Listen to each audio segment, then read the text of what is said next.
So today we are going to know and dive into, let's say, some side of fitness and how it fits with acting and the role of creativity in the pandemic and how to manage the acting scene. Mark, could you please introduce yourself and what do you do for business?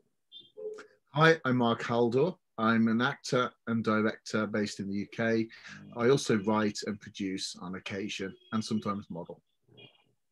Well, so first of all, what kind of role or what does fitness play in the world of acting?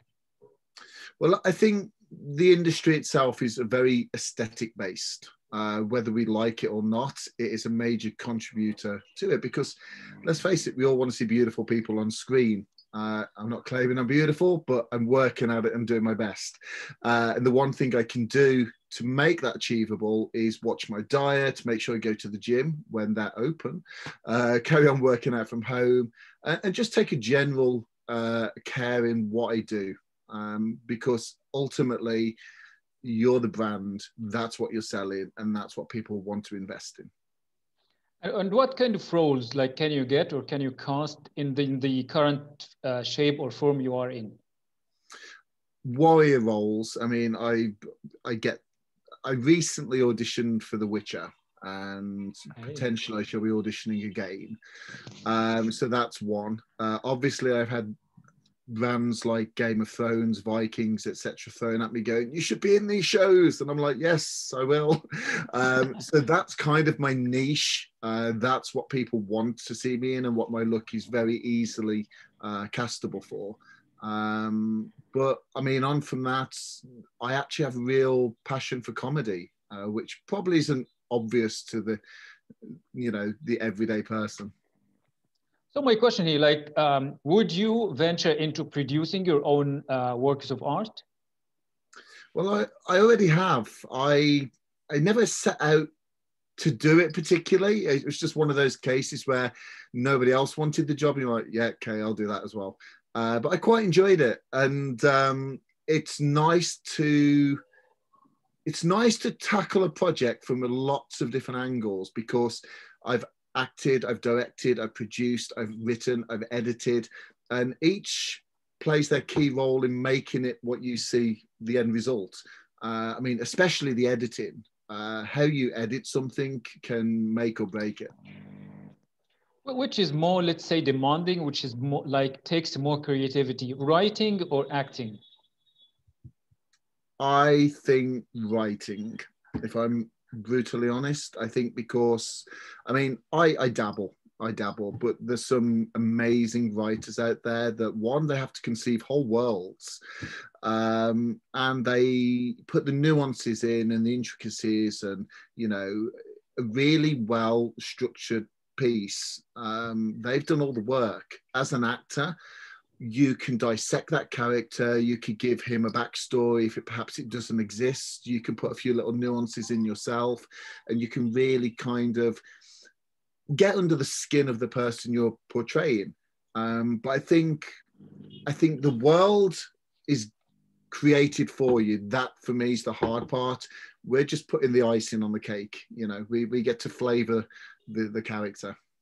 Well, would you take us through your journey with acting? Like, which are your major movies? Which roles you like the best? Sure. Well, I've mainly done independent works. One of my favorites was a short film, and it was about, I got to play a crazed fan. So like you get your Comic Cons, etc. It was an equivalent of that type of thing, and it was an old TV show.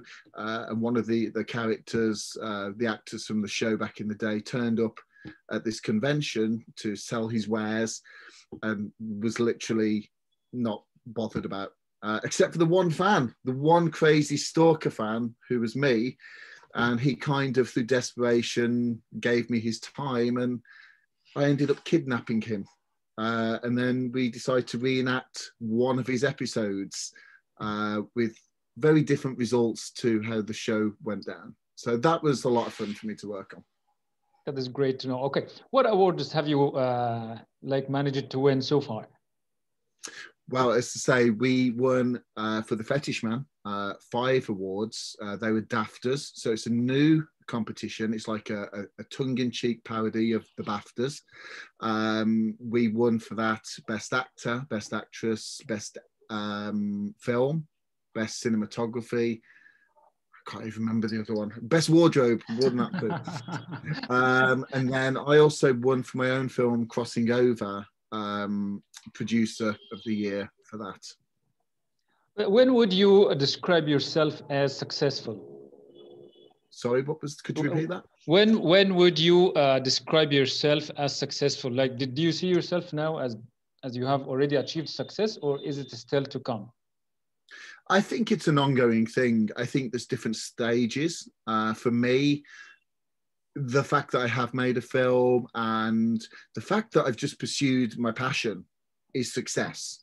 But on from that to make an ongoing living from it and perhaps get to work with some of the directors and actors that I respect myself, that would be further success. So it's not really about the money for me, which is a good job when you're an actor.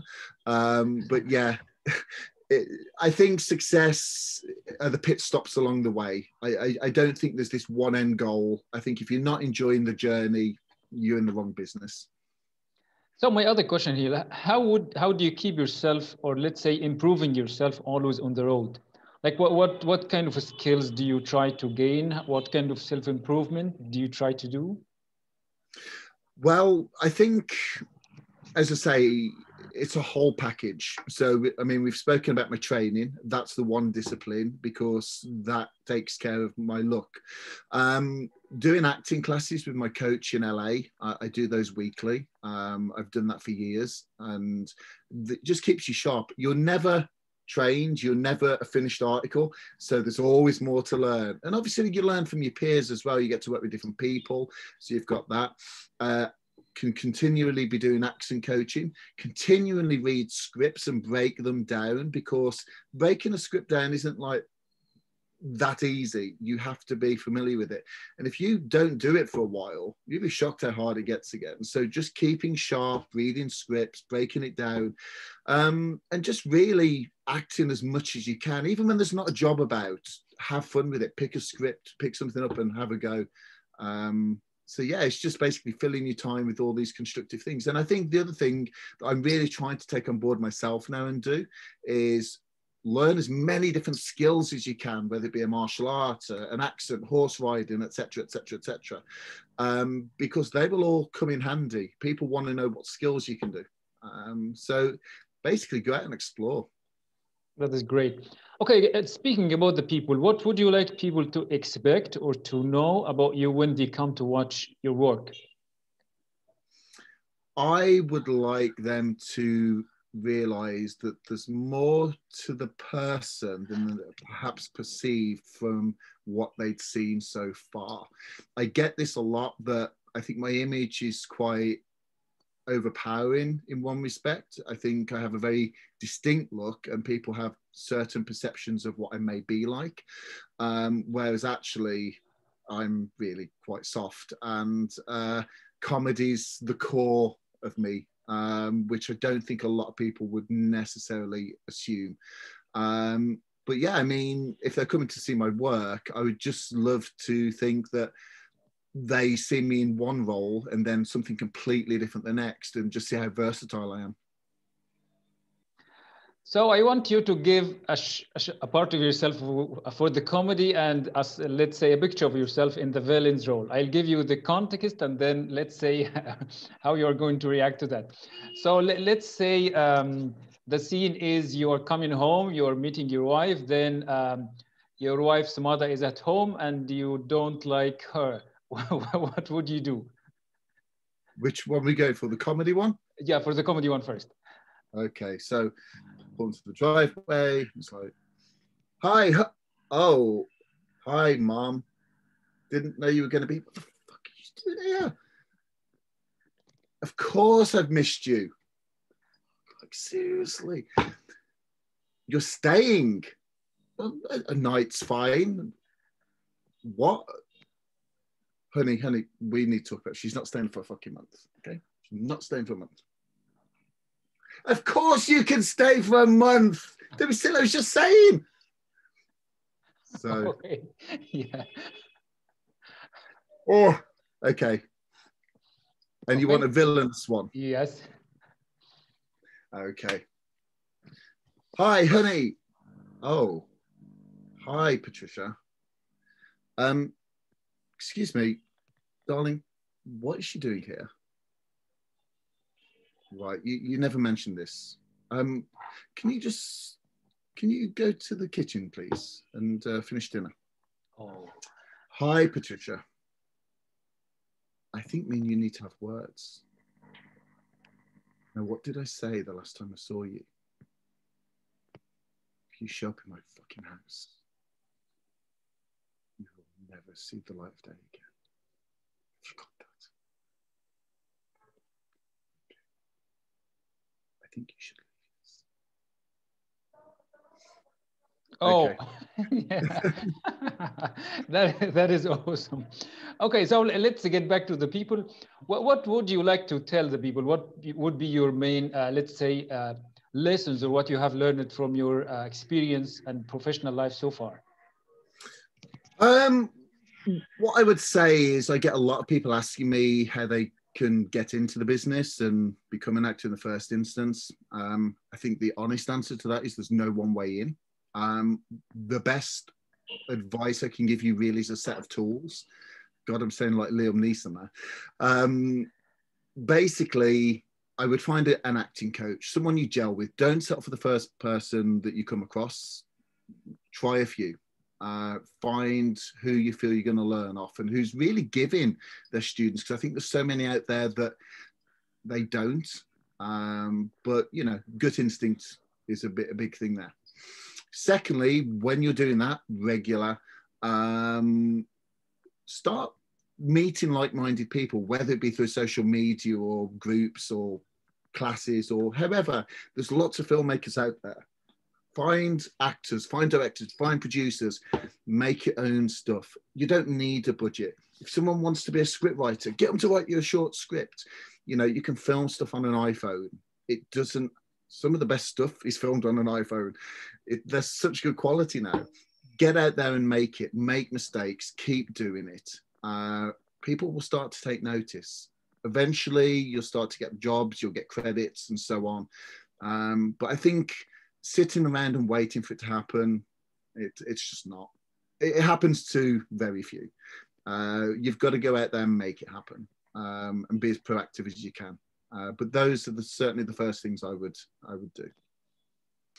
Okay, now we have, let's say, explored some sides or some hidden sides of your character and what you can do. Like, what kind of movies would you like to be in? There's a lot of directors I would love to work with. Some may be more possible than others now, given how timing unfolds. But I've always been a massive fan of Tarantino, but he's apparently only going to do one more film, so time might be against me. But working with him would be a dream. Equally, Robert Rodriguez probably got a bit more chance. I think he's carry on making films. Both of those are iconic directors for me. Also, someone like Taika Waititi, I just love his work, and Todd Phillips, who did Joker. People like that just really inspire me. As to the type of movies I'd like to be in, a comic book film, probably Marvel, or even a Marvel TV show now. And then I think ultimately I would like to have a comedy sitcom, be it my own or one I'm a part of. That's where my heart lies, because I can think of nothing better than going to work every day and laughing. That would just be a dream. Yeah, now let's say you have the, let's say the creative side, you can produce the work itself, you can write it, and also you have this, let's say the acting skills. Like what is lacking for you to produce this kind of art? I think budget is always a factor. I mean, I will put my hand up and say, what I am a creative through and through, and whilst I can understand the business side, it's not my forte. So I'd probably need somebody who's a bit more business minded than me, and we could marry together like that. So I think it's just budget, and I think creatively, just finding the right group of people at the right time to create that project with. It happens. It does happen. Okay, my question here is more about the business side of things. Like, which more drives what you can do, like your popularity with the audience and what they want from you, or what you really like and what you feel yourself into. Like, if you make a movie, let's say a villains movie or an action movie, and it sells more, would it affect your, let's say, opportunity or chances of making this comic show? Let me say the question back and see if I've interpreted it correctly. So you're asking me if any of my choices that I take in the first instance may jeopardize stuff I want to do at a later date? Yeah. I think for the most part, I mean, I think Disney is probably the one company that you've got to be super, super careful with. But that said, I think a lot of actors have done other stuff. I think with Disney, it's more what you do in your personal life that could cause issues, you know, if you kind of not the family brand. So no, I don't think there's anything particular that would jeopardize it from a work point of view. I would hope not. I might be having a different conversation with you in a few years, who knows? But I think what's more true or possible, and I think a lot of actors face this, is you can become typecast and people can't see you as anything else. And I think if I was always playing warriors or villains, I'm not necessarily going to be, you know, the lover or whoever, you know, or a superhero. I don't know. I think typecast is every actor's dread. But hopefully I'll do enough stuff that they can't quite put me in any box. Okay. How enjoyable, or let's say how risky, is breaking the lines in this business? How do you mean breaking Okay. the... For example, now people look at you in a certain image and now you want to do a different image. So this can be risky somehow. Like, how risky you are you? Like, would you like some adventure, or you stay, you follow the lines? No, I like adventure. I like to keep people guessing, myself included. Yeah, I would do anything. And I think I'm at a stage in my career where I'm in a stage in my career where obviously the warrior thing is just the go-to. And I think that's kind of my way in. But that said, because I'm not established in any area yet, maybe out of left field, something else will do it. I just don't know. I think I have that luxury right now. But I think if I suddenly did 10 seasons of the new Game of Thrones prequel, I may struggle. Because Jason Momoa struggled for a long time after Game of Thrones. No one thought he could speak English, for starters. So yeah, I think it's like, I think being in a soap. I think if you stay in a soap opera too long, you're forever going to be, you know, Ian Beale from EastEnders or whoever. So I think 2 or 3 years, that's good. Move on. Okay, great. Okay, the other question here, like, do you think your job is one of, let's say, a challenging business? Like, do you face a lot of challenges? Yeah, paying the bills every day. That's the challenge.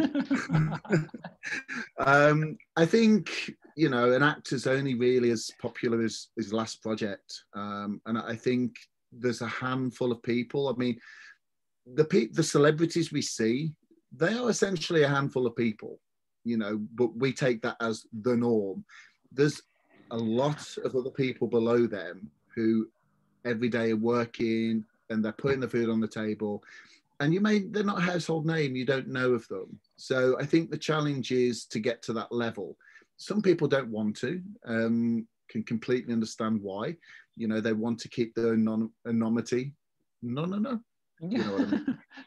Anonymity a little. And I think it goes back to the success question, you know, what is success to you? And I think if you can get up and pay your bills every day doing something you love, it doesn't matter what level you're at. You know, anything's nice, it's a bonus, but you know, if you're doing what you love day to day, that's the win, and that's the challenge. It has been more than inspirational and more than interesting talking to you, Mark, and listening to your interesting story. Thank you so much for that, and best wishes with your, let's say, villain side and comedy side as well.